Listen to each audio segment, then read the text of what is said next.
The Epiphany of Death by Clark Ashton Smith. I find it peculiarly difficult to express the exact nature of the sentiment which Tomarin had always evoked in me. However, I am sure that the feeling never partook, at any time, of what is ordinarily known as friendship.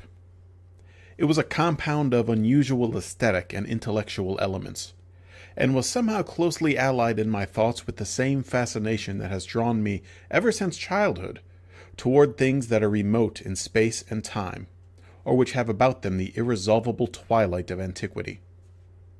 Somehow, Tomarin seemed never to belong to the present, but one could readily have imagined him as living in some bygone age.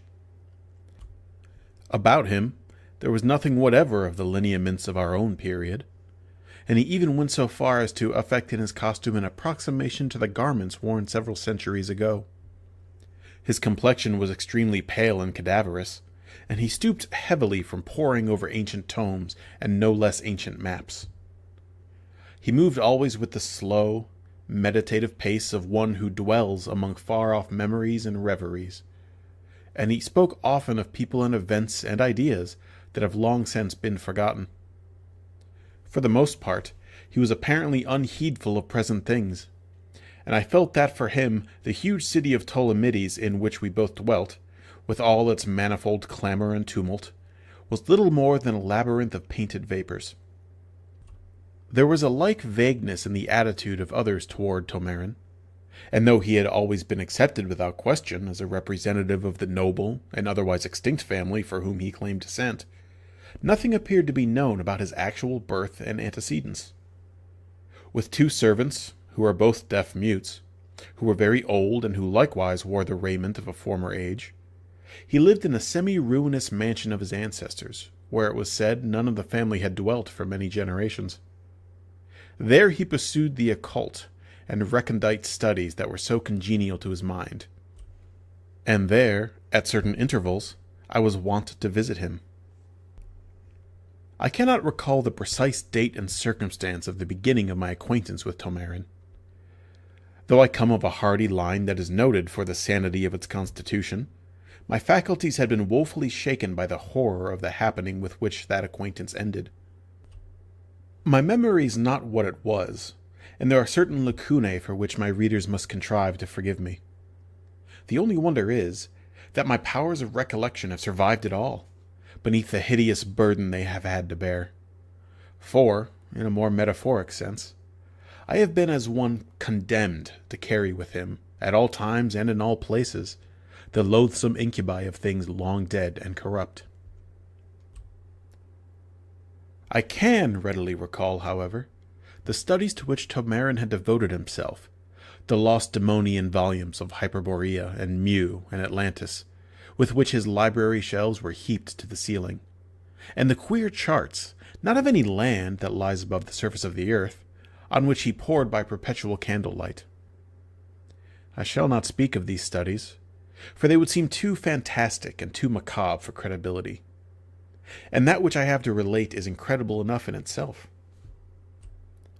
I shall speak, however, of certain strange ideas with which Tomarin was much preoccupied, and concerning which he so often discoursed to me in that deep, guttural, and monotonous voice of his, that had the reverberation of unsounded caverns in its tones and cadences. He maintained that life and death were not the fixed conditions that people commonly believed them to be, that the two realms were often intermingled in ways not readily discerned, and had penumbral borderlands, that the dead were not always the dead, nor the living, as such terms are habitually understood. But the manner in which he spoke of these ideas was extremely vague and general, and I could never induce him to specify his meaning, or to proffer some concrete illustration that would render it more intelligible to a mentality such as mine, that unused to dealing with the cobwebs of abstraction. Behind his words there hovered, or seemed to hover, a legion of dark, amorphous images that I could never formulate or depict to myself in any way, until the final denouement of our descent into the catacombs of Ptolemaides. I have already said that my feelings for Tomarin were never anything that could be classified as friendship. But even from the first, I was well aware that Tomarin had a curious fondness for me, a fondness whose nature I could not comprehend, and with which I could hardly even sympathize.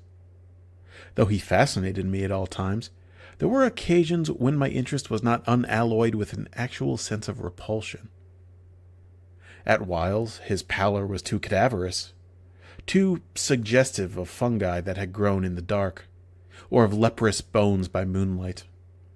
And the stoop of his shoulders conveyed to my brain the idea that they bore a burden of centuries through which no man could conceivably have lived. He aroused always a certain awe in me, and the awe was sometimes mingled with an indeterminate fear. I do not remember how long our acquaintance had continued, but I do remember that he spoke with increasing frequency, toward the end, of those bizarre ideas at which I have hinted. Always I felt that he was troubled about something, for he often looked at me with a mournful gleam in his hollow eyes, and sometimes he would speak, with peculiar stress, of the great regard that he had for me. And one night he said, "Theolus, the time is coming when you must know the truth, must know me as I am, and not as I have been permitted to seem. There is a term to all things, and all things are obedient to inexorable laws. I would that it were otherwise, but neither I nor any man among the living or among the dead can lengthen at will the term of any state or condition of being, or alter the laws that decree such conditions." Perhaps it was well that I did not understand him, and that I was unable to attach much importance to his words, or to the singular intentness of his bearing as he uttered them. For a few more days, I was spared the knowledge which I now carry. Then, one evening, Tomarin spoke thus: "I am now compelled to ask an odd favor of you, which I hope you will grant in consideration of our long friendship. The favor is, that you accompany me this very night to those vaults of my family, which lie in the catacombs of Ptolemaides." Though much surprised by the request, and not altogether pleased, I was nevertheless unable to deny him.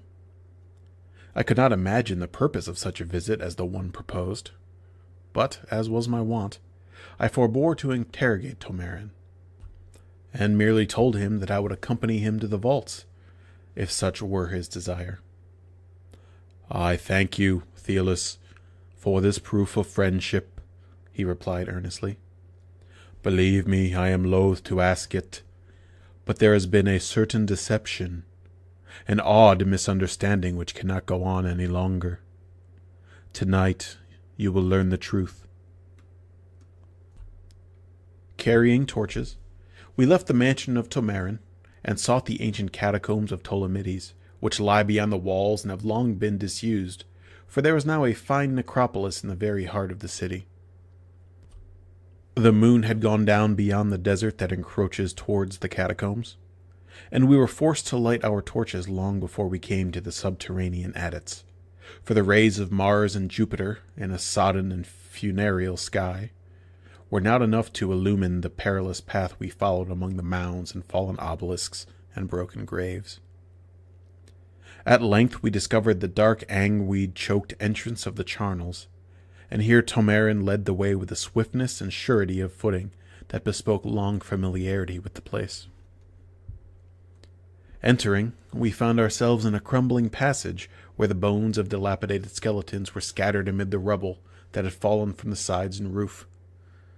A choking stench of stagnant air and age-old corruption made me pause for an instant, but Tomarin scarcely appeared to perceive it, for he strode onward, lifting his torch and beckoning me to follow.